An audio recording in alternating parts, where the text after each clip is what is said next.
Hello and welcome to the NC podcast. My name's Natasha Collins and I am the founder of NC Real Estate, which includes its members club for landlords and property investors to come and build a profitable property portfolio that aligns with their goals.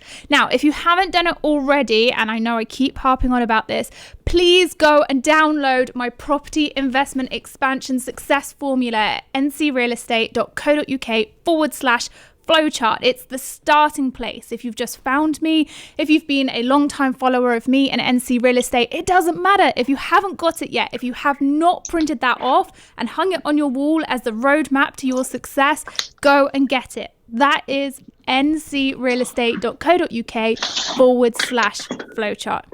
Okay, I have got someone very, very exciting here with me today. I've got Sarah Hall. She's a NC Real Estate Members Club member and she has got a awesome property business, Bentley Rose Investments. Hi, Sarah. Started my portfolio 10 years ago. I was working for one of the big banks over here in the UK at the time. I bought it, we renovated it, and we still have that today.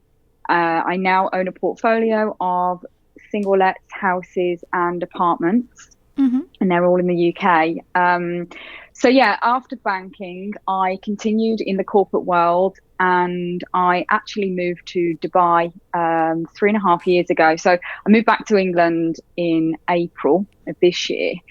So it was during my time in Dubai, I was doing a global role and I made the decision that when my husband and I moved back to the UK, that I would move into property full time. It's what I love to do. I love everything about property. I've always wanted to have my own business and this is what I'm really passionate about. But it was during the time whilst I was working in Dubai that I saw firsthand how difficult it can be for expats and foreign investors to search for and buy property over here. Searching for it, finding it, doing the viewings, having a power team there to help you refurb it and, then handing it over to a letting agent. All of this does take time. And if you haven't got family and friends here that can do it for you and help you out, then you either don't invest or you need to work with somebody who can offer you that solution. So that's what my business is. Bentley Rose Investments was formed to help them to build portfolios in the UK. Let's go through at the moment, what does your day look like as a property investor?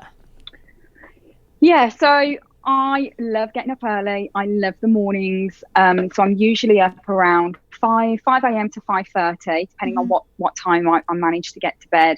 And I go straight into my office. My office, at the moment it's pitch black, but when you wake up, but my office looks out onto just fields. So it's a beautiful view. So I go into my office and I have 10 minutes meditating. Now, I started this probably about 2 years ago. Mm-hmm. And I find that if I stick to it religiously, it does wonders for me. It's so helpful just to take that time of a morning, 10 minutes. I use an app called the Calm app, and I go through guided meditation. Mm-hmm. After that, I read for about 20 minutes and then I will journal. I don't really have a format for that. Sometimes it's just what I'm grateful for. Other times it'll be something that's playing on my mind. I'll try and write that out and, question it and come to a solution, or it'll be goals, targets, that kind of format. And then I will spend a few minutes looking at my vision board and just taking that in, and then I'll jump in the shower. So that's the morning part. Whilst I'm getting ready, even if I'm working from home for the day, I always get ready. Mm-hmm. So I get ready because what usually happens is I call about property and they're like, yeah, you can come and view it, in 10 minutes. So I'm like, quick, So I need to make sure that I'm ready to go. I usually listen to a podcast, or I've got a YouTube video, or I've got the news on whilst I'm getting ready. So I take that in, or if I've got an audio book that I'm listening to. And then once it gets light, I'll go and walk our little poodle, Oscar, which I absolutely love walking. So that's my exercise for the day. I try and do it on an evening as well. And then my day starts. Now, I have alerts set up on all the online portals, so I'll spend some time going through those and just making notes of any of them I want to call the agents about to book viewings or ask any questions. Because my business is helping other investors to build portfolios, and I offer that one-to-one service, so it's very much tailored to their requirements. So I spend a lot of time with my investors and really understanding what they want to achieve. And that's not always about the numbers. It can be a lifestyle that they want to achieve. I mean, to give you an example, I've got one client in Dubai he's going to be moving back to the UK. He's going to be transferring with his job. So he will still have a great job, but of course he's going to have to start paying tax. And he won't be on an expat package. So his housing won't be paid for either. So for him, his wife may have to start working. Whereas at the moment, she's fortunate enough to look after the family home and spend time with, looking after the children. So for him, what we're doing is we spoke about this in depth, and what we decided to do is to use property to create an income so that when they move back, his wife won't have to go to work. So I spend a lot of time with them throughout the week, whether that's phone calls, Skype calls, meetings, if they're coming over here or I'm going over there, and then mixed in throughout the day. I'll be speaking to agents, speaking to vendors. I do quite a bit of direct marketing as well.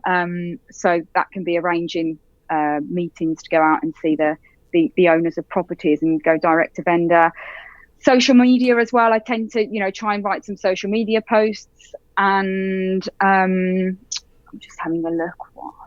Thinking about I spend a lot of time doing due diligence. So of course, when you go and visit it doesn't stop there. When you go and do a viewing, you then have to come back and run the numbers, and because doing it for yourself but also doing it for others, you have to be very, very thorough. So I spend a lot of time on the due diligence, spend a lot of time with the builders, making sure that we've got the refurb costs, and looking at all of the comparables in the area as well.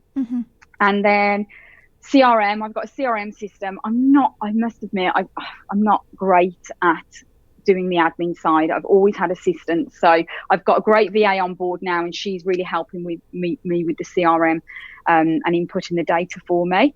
So that's a little bit of a kind of, it changes. It's hard to say. I think, it really depends on what properties I'm looking for, what viewings, if I'm going to see an auction house, if I'm going to, maybe see an IFA firm, a financial advisory firm, and they've got something, for me to discuss. It really does depend. Yeah. Because you know how it gets when you've got so much going on, you're overwhelmed and you're just trying to keep up.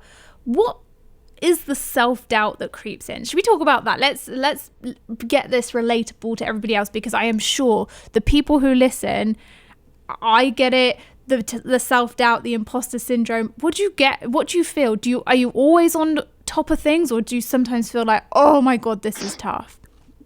No, I definitely do get overwhelmed, it is tough. It's tough because you have to take the emotion out of it. And I find that very hard. You're putting offers in, you're doing a lot of due diligence before you put that offer in, and then you are outbid and you don't get the property. And, you have to really manage your kind of disappointment. What I tend to do is, if I'm feeling overwhelmed, I'll sit down and I'll do a brain dump, and that will be, not just business, but also personal, what I need to do. I'll put it all down on a piece of paper, and then I'll look at what needs to be done in order to move the business forward. And that's what I focus on. What's your thoughts on that? Well, my thoughts is that everybody's goals are very different.